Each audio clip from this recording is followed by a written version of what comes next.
Hey everyone, it's Luke here from LT Gaming and welcome back to the channel. Today I'm going to take a look at a combat space simulator called Space Rain. This was a game I covered on the channel when it first came into early access, and they've recently released a new update that's quite impressive and does move the game in the right direction. Now, it did sit quiet for quite some time with only some minor updates and the ability to name new ships, so I'm happy to see that they've made some progress.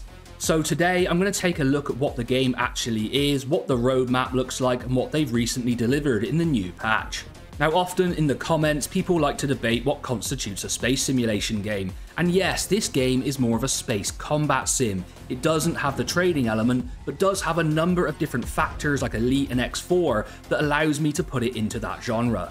So we have quite a relaxed definition of space simulation game on this channel. Yes, we include titles like Elite, X4 and classics like Freelancer, but also more hardcore space simulations like Re-entry and Orbital Simulator and games like Children of a Dead Earth.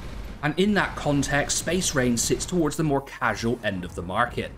It's essentially an indie space sim and strategy game where you command ships and fleets in epic battles while managing your own private space corporation.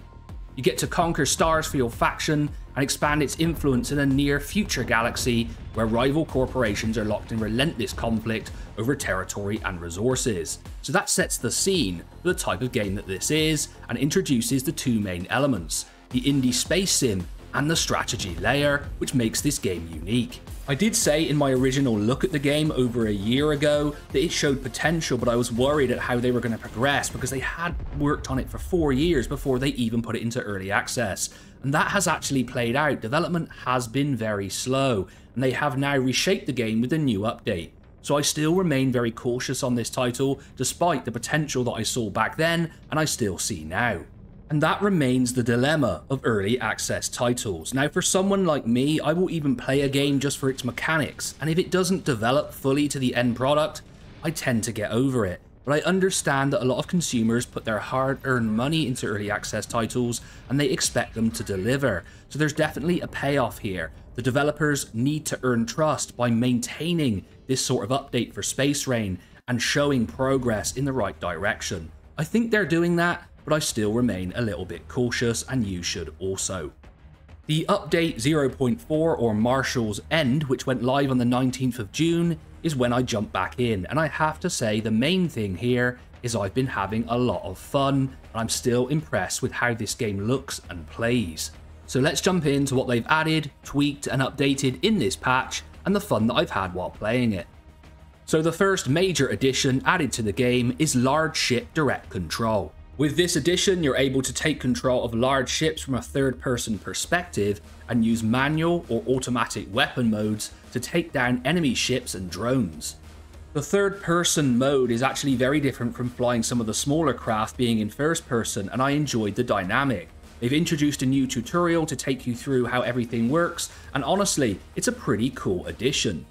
I think it's great that you can whiz around in small fighter craft or take control of larger ships in this third-person mode. It definitely makes the game very immersive and gives it a lot of replayability in the fact that you can learn and master different types of vessel. There aren't many space sims out there that let you do this, and often people either want one or the other. They want to be whizzing around in the small craft, or they want to command huge capital ships, and this game has the vision to deliver both. And even with this update, we only see the medium ships, there are no capital ships implemented, so it would be great to imagine what they will look like in the future. Come on guys, give us a taster. Right, LT gamers, if you're enjoying this list or you're new here, make sure to like, comment your recommendations and what you think of the games on the list, and subscribe to the channel. If you'd like to support LT Gaming, do hit the join button below, or you can always come and have some fun in our Discord. We appreciate all the interaction that we get. Next up, the sectors and how you actually take on contracts has been reworked. It was a little bit cumbersome before. Essentially, they've now changed it so it's easier to select contracts, and it makes for faster gameplay overall. This new mode allows you to pre-select a specific contract from the sector map before deployment without the need of waiting for the right contract type while you're flying around the map. I think it's a good change, but it's still not perfect and they do need to work on it and flesh it out some more. To make things easier, they've also unified the threat levels per sector, so you know what you're dealing with before you go into a mission. Before, it was a little bit random and there was massive difficulty spikes. This does solve that problem. The most complex mission type so far is the actual conquest sectors, and these have been reworked, so now you must secure all control points while protecting your own against enemy attacks. You have to capture refineries, build static defences, and earn supplies while helping allied forces push back the enemy and defeat their main garrison. And one of the best aspects of this title is the massive space battles that can take place. Not only do you have your own fleet taking on the enemy, but in the sector there can be allied corporations that join the fight, and it just makes for a really immersive experience as you take down the enemy. It's not perfect, however, and I did find the grind to get out of the first planet to be quite onerous. I mean, I had to complete maybe 5 or 6 of the same mission type just to get to the next planet so I could play the Conquest mode. They still need to do some refining here. Essentially, Marshall's End, which is the sector you are fighting in, is the first chapter of the game, and you have to complete all contracts in the sector to be able to move on. It will be interesting to see what they add in future updates. It's fun taking on the Marshall Gang pirates, but I would like to see a variety of enemies as we progress through the game, and I think they have a big opportunity here to show some diversity in gameplay and the style of the sectors that you're in. It would be slightly disappointing if they released another chapter and it was another generic enemy like the pirates. They really have an opportunity here to innovate. There's been a lot of work in this patch on optimization, and I didn't really have any issues with the game, although I did have a strange bug during one mission where the development console came up with a bunch of errors and it kind of ruined the experience for me, so they still have a little bit of work to do here, but overall there's been a significant improvement, especially in overall RAM usage. There's a new tutorial, although they did remove the wave defense mode from it, which was a lot of fun, and I think they should add that back in another format, an updated database, and a new way to exit sectors that saves on your time and is far more convenient. There's also a new fleet limit system, which limits the amount of ships that you can actually bring into a battle, and also they have to fit within a command point structure, so you can't just bring all capital ships, you actually have to have a good mix.